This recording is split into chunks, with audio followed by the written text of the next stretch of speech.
जय श्री कृष्णा। अरुण शर्मा की तरफ से आप सभी को श्री राधे राधे। मैं फिर दोबारा आपको धन्यवाद देता हूं कि आप मेरी वीडियो को लाइक कर रहे हैं, उसको शेयर कर रहे हैं और चैनल को सब्सक्राइब कर रहे हैं। बार बार आपका बहुत बहुत धन्यवाद। आज मैं आपको श्रीनाथ जी के एक परम प्रिय भक्त त्रिपुरदास जी की कहानी सुनाने जा रहा हूं। ब्रजमंडल के अंदर एक जगह है शेरगढ़। पहले छोटी छोटी रियासतें हुआ करती थी। शेरगढ़ में यवन राजा का राज था। वहां उनके एक राजमंत्री हुआ करते थे। राजमंत्री के एक पुत्र था जिसका नाम था त्रिपुरदास। त्रिपुरदास बचपन से ही श्री कृष्ण भगत था, हमेशा प्रभु भक्ति में लीन रहा करता था। एक दिन राजमंत्री और उनका बेटा त्रिपुरदास दोनों आगरा से आ रहे थे, तो रास्ते में उन्होंने विचार किया कि आज गोवर्धन नाथ जी के जाके मत्था टेकें और परिक्रमा करें। वो दोनों गिरिराज महाराज पर आए, उन्होंने परिक्रमा की और श्रीनाथ जी के मंदिर में चले गए। भक्तों, वैसे तो सबको पता है कि श्रीनाथ जी का मंदिर कहाँ है, लेकिन हो सकता है कुछ एक भक्तों को श्रीनाथ जी के मंदिर के बारे में ना पता हो। इसलिए मैं आपको बताने जा रहा हूं कि गिरिराज महाराज की जो परिक्रमा है वो 7 कोस की है। बड़ी परिक्रमा 4 कोस की है, जिसको हम श्री कृष्ण परिक्रमा भी बोलते हैं, और छोटी परिक्रमा 3 कोस की है, जिसको कि हम श्री राधा परिक्रमा भी बोलते हैं। जो बड़ी परिक्रमा है उसी के रास्ते पर जहां पर मुखार बिंद है, मुखार बिंद से मुश्किल से 60 या 70 कदम आगे चलने पर दाएं हाथ यानी कि राइट हैंड साइड पर एक मंदिर है जो कि गिरिराज जी के पहाड़ के बिल्कुल ऊपर है। उसको श्रीनाथ जी का मंदिर बोलते हैं। ये वही मंदिर है भक्तों कि जिस मंदिर में श्रीनाथ जी आज भी नित्य यानी कि डेली नाथ द्वारा, जो कि राजस्थान में है, लगभग उदयपुर से 50 किलोमीटर के करीब है, डेली वृंदावन से वो नाथ द्वारा जाते हैं और शाम को वापस आते हैं। ये वही मंदिर है जहां पर सूरदास जी नेत्रहीन होने के बावजूद वहां ठाकुर जी के नित्य श्रृंगार का, नित्य वेशभूषा का वर्णन किया करते थे। श्रीनाथ जी इसी मंदिर में विराजमान होते हैं। जैसे श्री राधा रानी जी का जो प्रकट्य है वो गहर वन में हुआ, श्री बांके बिहारी जी का प्रकट्य निधि वन में हुआ, ऐसे ही श्री नाथ जी का जो प्रकट्य है वो अनयोर गांव में हुआ। भक्तों, आने वाले कल में ये तीनों प्रकट्य की जो कथा है वो शीघ्र ही शीघ्र मेरी वीडियो आ रही हैं। आप प्लीज उनको लाइक करना, शेयर करना और मेरे सुझाव जरूर भेजना। वो दोनों राजमंत्री और उनका बेटा दोनों श्रीनाथ जी के मंदिर में गए।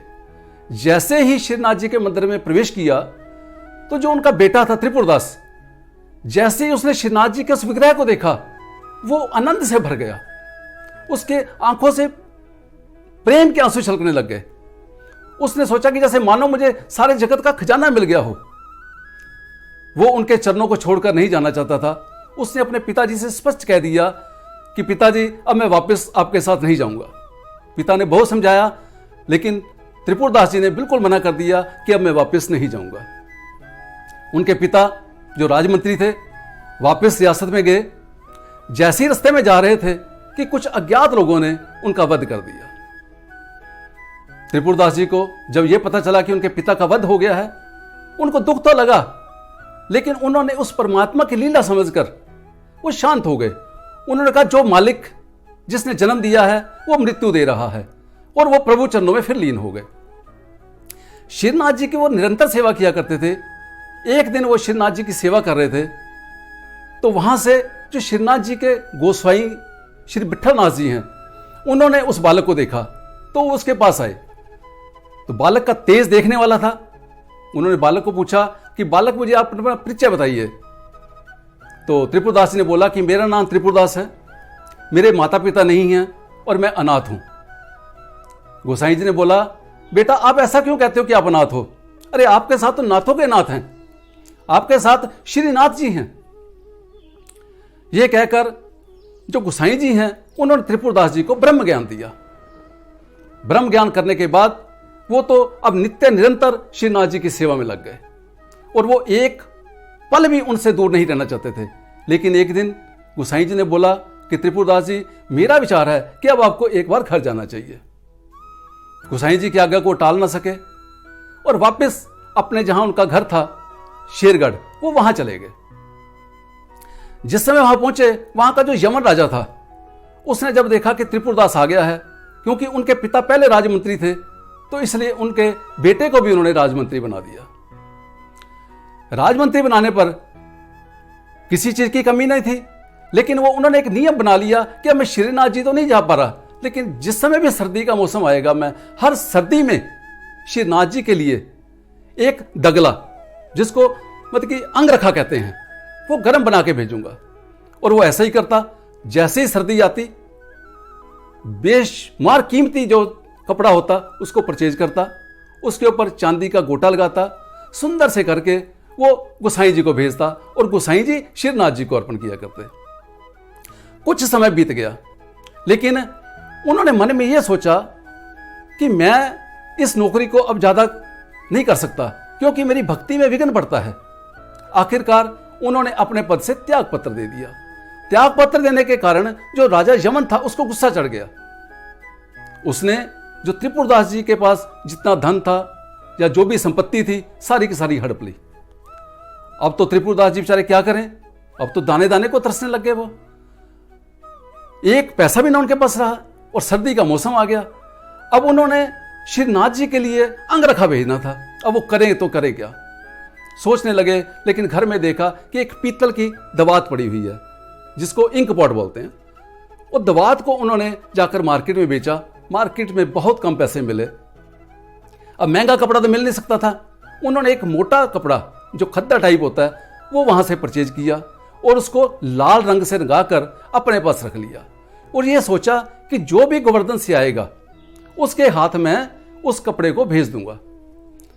अचानक ही श्रीनाथ जी के मंदिर का एक सेवक आया और उन्होंने उस कपड़े को, जो लाल रंग का कपड़ा था, उस कपड़े को श्रीनाथ जी के वहां भेज दिया। लेकिन यह कहा गया कि इसके बारे में किसी से बात नहीं करनी, ना आपने गोसाई जी से बात करनी है, क्योंकि उनको अपने अंदर से गिलानी फील हो रही थी कि मैं आज तक बहुत अच्छा अच्छा भेजता था, आज ये कैसा भेज रहा हूं, इसको तो मेरे गोसाई जी के नौकर भी नहीं डालेंगे।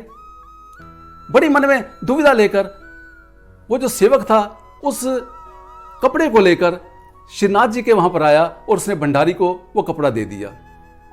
भंडारी ने वो कपड़ा लेकर उसने बोला, मोटा कपड़ा है, लाल रंग का है, क्यों ना इसको नीचे रख दिया जाए। उसने उस कपड़े को नीचे बिछा दिया और उसके ऊपर श्रीनाथ जी के जितने दूसरे कपड़े थे, सुंदर सुंदर वस्त्र थे, वो रख दिए।